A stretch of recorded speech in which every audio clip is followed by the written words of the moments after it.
Adeus, PlayStation 4, obrigado por tudo. Foi dessa forma que eu comecei o artigo lá para o targethd.net falando sobre a informação oficial de que a Sony vai descontinuar o PlayStation 4. Ela já começa a informar os desenvolvedores que alguns recursos não serão mais acessíveis para eles para poder desenvolver os jogos e distribuir os jogos pela plataforma. Também alguns recursos não estarão disponíveis para os jogadores e dessa forma um dos consoles mais vendidos da história oficialmente encerra o seu ciclo de vida depois de 10 anos.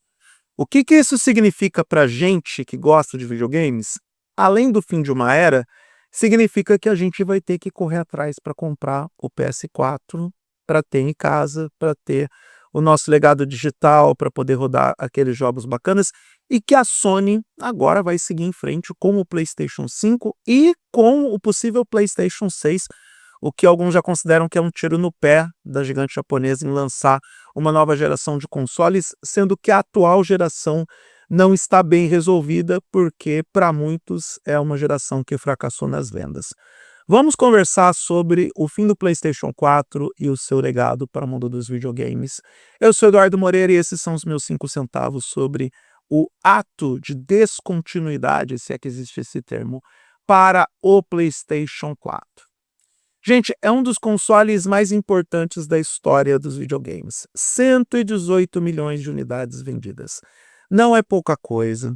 Foi o console que venceu na sua geração, até porque a Microsoft cometeu alguns tropeços, que muitos gostam de chamar de cagadas, lançando, por exemplo, o Kinect como item obrigatório do Xbox One.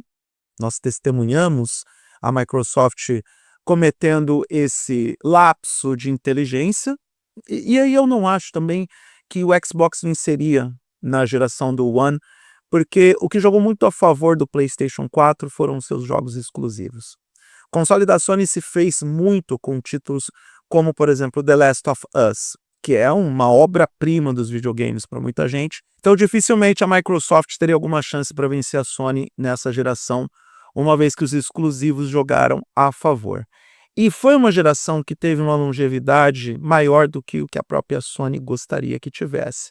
Porque temos esse console há uma década entregando entretenimento para as pessoas, sendo muito bem vendido, com uma distribuição excelente e com jogos que os desenvolvedores ainda estão entregando.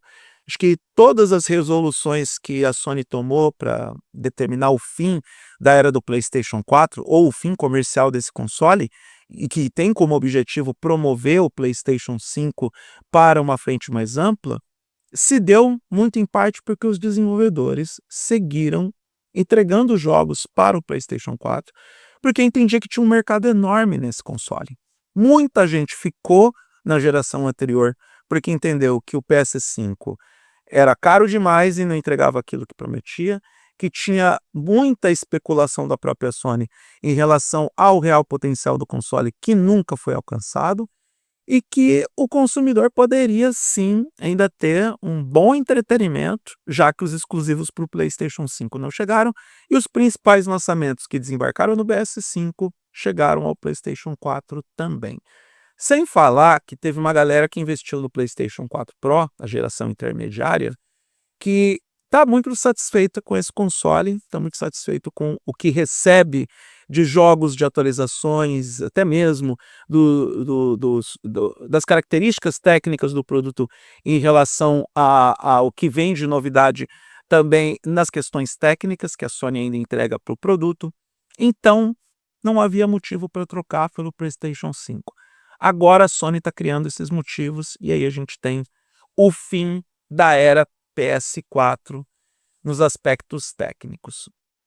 Eu acho que a gente tem que agradecer ao PlayStation 4 pelos serviços prestados, principalmente para o setor de videogames, porque se houve uma competição de consoles e mesmo que a vitória do PlayStation 4 seja acachapante, ao menos nós temos o que muitos chamam de vida ou sobrevida em função da competição entre Microsoft e Sony. Muita gente entendia que essa poderia ser a última geração de consoles em função da chegada da virtualização dos jogos, dos jogos na nuvem, do desejo dos fabricantes em acabar com os consoles, ou melhor, o desejo da Microsoft em acabar com o seu console, porque há muito tempo que o Xbox está sob ameaça. O Phil Spencer, no ano passado, já veio para todo mundo dizendo que o Xbox daqui para frente vai ser um serviço, o que pode marcar o fim definitivo do console da Microsoft ou o encerramento de suas atividades tal e como conhecemos, e aí partir para um modelo de negócio similar ao que a gente tem com o Windows e com o Microsoft 365. É um dos sonhos do Satya Nadella, talvez.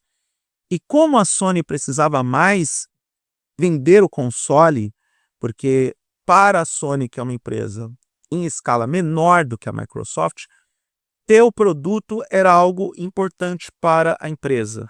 Ter o produto na sala da casa, ou no quarto, ou no escritório dos seus usuários e dos seus clientes, era algo importante porque a base do negócio da Sony se valia com isso. Agora que ela está pensando na construção da PlayStation Network, em criar uma loja mais robusta de jogos, em ter um programa de afiliados mais eficiente, ou que repita parte do modelo de negócio que a Microsoft estabeleceu para si no Game Pass. Então, não é algo que a Sony possa abrir mão nesse momento, no caso, a eliminação do console PlayStation. Acredito sim que se a Microsoft um dia abandonar o console Xbox, a Sony vai fazer a mesma coisa, e aí a própria Sony vai ter que mudar a dinâmica de como vai funcionar para ela o negócio de videogames. Mas, porém, contudo, todavia, entretanto, enquanto ainda estiver funcionando, enquanto ainda estiver rendendo lucro, enquanto ainda tornar a divisão de games viável, a Sony vai lançar versões do PlayStation e receberemos esse console de alguma forma, isso se a gente tiver dinheiro para pagar por ele. Porque a brincadeira no Brasil sempre foi cara.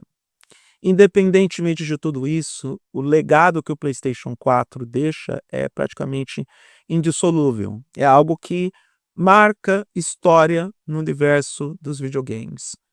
Dentro dos consoles da Sony, só não é mais vendido do que o PlayStation 2, que é o recordista absoluto de vendas de consoles de videogames de todos os tempos. Não é pouca coisa o que a Sony alcançou com o PlayStation 4. Tá, teve a vida facilitada com todas as burradas que a Microsoft fez, com toda certeza, mas isso não quer dizer que a Sony não construiu um produto com um modelo de negócio que era vencedor desde o começo, soube explorar as deficiências da adversária e soube se construir pelos próprios méritos. É um console eficiente, moderno, entrega o entretenimento que as pessoas desejam, e o tempo valorizou esse produto de alguma forma.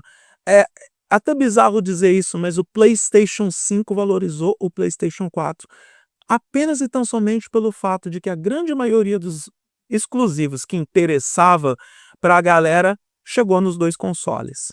E isso aí é emblemático para colocar o PlayStation 4 no seu lugar merecido na história. Agora que o jogo vai virar, muito provavelmente vai virar, com o lançamento de GTA 6, que deve ser exclusivo, muito provavelmente, e com as decisões que a Sony tomou, é quase certo que sim, porque a não ser que o desenvolvimento da Rockstar esteja avançado demais para lançar para o PlayStation 4, que eu duvido que vai acontecer, o GTA 6 vai ser exclusivo do PlayStation 5, vai ser utilizado como moeda de troca, inclusive para a própria Sony impulsionar as vendas desse console, e com isso a gente marca o fim definitivo do PlayStation 4, um console vencedor de sua geração, um console vencedor dentro do segmento de videogames, dentro do mercado. Muitos desenvolvedores se beneficiaram com o fato do PlayStation 4 estar disponível. Os títulos exclusivos, eu citei um pouco antes do The Last of Us, mas não posso me esquecer de God of War, que é um baita jogo para esse console. Então, o Aqui Jaz para o PlayStation 4 tem aquele tom de agradecimento. A gente tem que ter gratidão por esse console existir, por isso que eu digo muito obrigado, PlayStation 4, pelos serviços prestados, inclusive para o setor de videogames, porque é sempre importante a gente ter um adversário de porte e peso, e a Microsoft pode dizer melhor do que eu, porque o PS4 realmente foi um baita adversário, tanto que obliterou na sua geração. Descanse em paz, PlayStation 4, e obrigado por tudo que você fez pela indústria de videogames.